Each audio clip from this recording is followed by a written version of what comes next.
نحمده ونصلي على رسوله الكريم أما بعد. قال الله تعالى: أعوذ بالله من الشيطان الرجيم. بسم الله الرحمن الرحيم. ولا تهنوا ولا تحزنوا وأنتم الأعلون إن كنتم مؤمنين. صدق الله العظيم.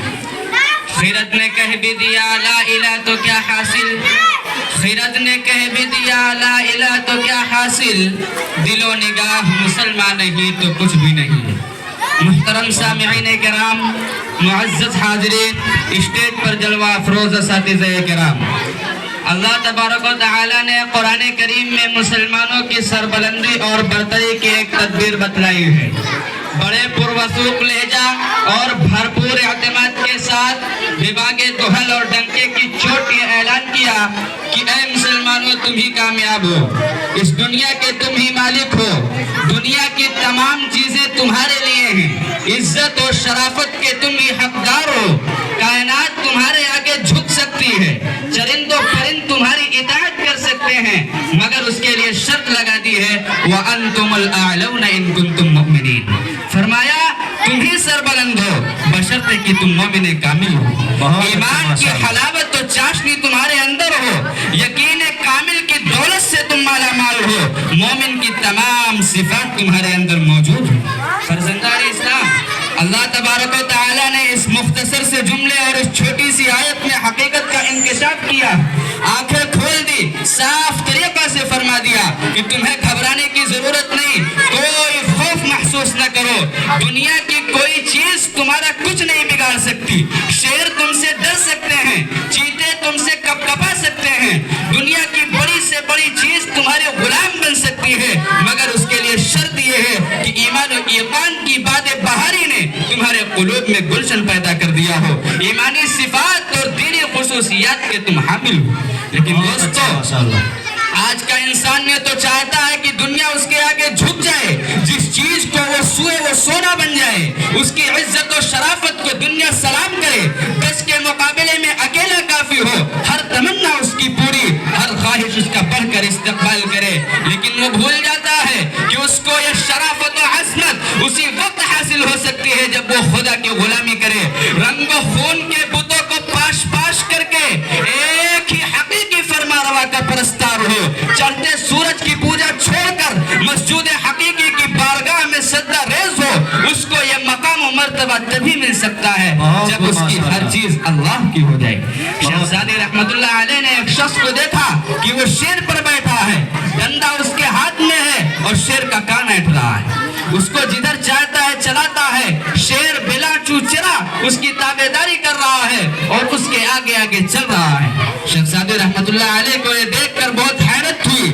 اس آدمی نے شہزادی کو متعجب و حیران دیکھ کر کہا: ہے سادی، تمہیں تعجب کس بات پر ہے؟ تمہیں حیرانی کیوں ہے؟ یہ تو شیر ہے، دنیا کی ہر چیز تمہارے غلام بن سکتی ہے، لیکن شرط یہ ہے تو ہم گردن از حکم داور ما پیچ کہ گردن نہ پیچ از حکم تو ہیچ، کہ تم اللہ کے حکم سے سرتابی نہ کرو، دنیا کی کوئی طاقت تمہارے حکم سے سرتابی نہیں کرے گی. کسی عارف نے سچ کہا ہے: من کان للہ کان اللہ لہ، جو اللہ کا ہو گیا اللہ اس کا ہو گیا. لیکن دوستو، آج مسلمان کی یہ حالت ہو گئی کہ وہ ایمان سے کوسوں دور، حقیقی معرفت کا اس کے پاس کوئی نام و نشان نہیں، نہ اس کا کوئی مقام ہے نہ منصب و ٹھکانہ، وہ در در کی ٹھوکریں کھاتا پھر رہا ہے. کل جو سمندروں میں گھوڑے ڈال دیتا تھا آج خود وہ پانی سے ڈرتا ہے، کل جو ہواؤں کے رخ موڑ دیتا تھا آج ہوا کے تھپیڑے اس کے رخ کو جھلسا دیتے ہیں، کل جو آگ سے صحیح سلامت نکل جاتا تھا آج ایک ہی چنگاری اس کے وجود کو خاکستر کر دیتی ہے. کل جو آقا تھا آج غلام ہے، کل جو حاکم تھا آج محکوم ہے. حقیقت یہ ہے کہ فلاکت و نکبت نے اسے گھیر لیا ہے، پریشانی اور زبحالی اس کا مقدر بن گئی، اس کا ایمانی شعلہ سرد پڑ چکا. مولانا حالی نے زبردست انداز میں اس کا رونا رویا ہے. گھٹا سر پہ اس بار کی چھا رہی ہے، گھٹا سر پہ اس بار کی چھا رہی ہے، فلک سما اپنا دکھلا رہی ہے، نحوست پسو پیش مڈلا رہی ہے، چپو راست سے یہ صدا آ رہی ہے کہ کل کیا تھے آج کیا ہو گئے تم، ابھی جاگتے تھے ابھی سو گئے تم. حاضرین کرام، یہ حقیقت روز روشن کی طرح آیا ہے کہ آج ہمیں اپنے ایمان کا بھی پاس و لحاظ نہیں، صرف نام کے مسلمان رہ گئے، مسلمانوں کی صفات تک باقی نہیں رہی، وہ جوش و ہمت، وہ جذبہ اطاعت، وہ اخلاص للہیت نہیں رہا۔ کفر ہمارے اوپر ہنس رہا ہے، باطل ہم پر خندہ زن ہے، اور ہم ہیں کہ خدا کو فراموش کیے بیٹھے ہیں۔ علامہ اقبال نے قوم کو احساس دلایا ہے، خندہ زن کفر ہے، احساس تجھے ہے کہ نہیں؟ خندہ زن کفر ہے، احساس تجھے ہے کہ نہیں؟ اپنی توحید کا کچھ پاس تجھے ہے کہ نہیں؟ معزز سامعین، ایک مسلمان وہ بھی تھے کہ جب مدائن کو فتح کرنے کے لیے گئے تو راستے میں ایک سمندر پڑ گیا۔ مشورہ کیا کہ اب کیا کرنا چاہیے؟ مسلمانوں کی ایمان قوت اور پرجوش حوصلہ نے کہا کہ ایمان کی طاقت کے سامنے یہ سمندر کیا چیز ہے، ہم اسی میں گھوڑے ڈال دیں گے۔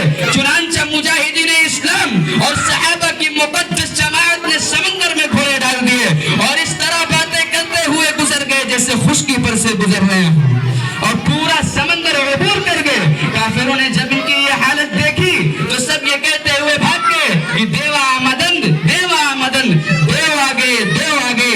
اسی طرح مجاہدین اسلام کو فتح حاصل ہو گئی۔ علامہ اقبال نے کیا خوب ترجمانی کی ہے، دشت تو دشت ہے دریا بھی نہ چھوڑے ہم نے، دشت تو دشت ہے دریا بھی نہ چھوڑے ہم نے، بحر ظلمات میں دوڑا دیے گھوڑے ہم نے۔ بہت خوب محترم سامعین کرام، یہ ایک ہی ایسا واقعہ نہیں بلکہ ایسے سینکڑوں اور ہزاروں واقعات آپ کو تاریخ کے صفحات میں مل جائیں گے کہ مسلمان جس میدان میں گئے انہیں فتح حاصل ہوئی۔ جب انہوں نے پہاڑوں سے ٹکر لی تو پہاڑوں کے سنگینی کے دل چھوٹ گئے، برق و بادراہ میں حائل ہوئے تو ان کے رخ کو موڑ دیا۔ وہ جنگلوں میں گئے تو جنگلوں نے ان کا بڑھ کر استقبال کیا، چرندوں پرندوں درند ان کے تابع ہو گئے۔ انہوں نے خاک پر ہاتھ ڈالا تو اسے سونا بنا دیا۔ سمندروں کے قطرے، بیابانوں کے ذرے، آسمانوں کے تارے، سب نے انہیں خوش آمدید کہا اور انہیں اعزاز بخشا۔ اقبال نے درست فرمایا ہے، وہ معزز تھے زمانے میں مسلمان ہو کر، وہ معزز تھے زمانے میں مسلمان ہو کر، اور تم خار ہوئے تاریخ قرآن ہو کر۔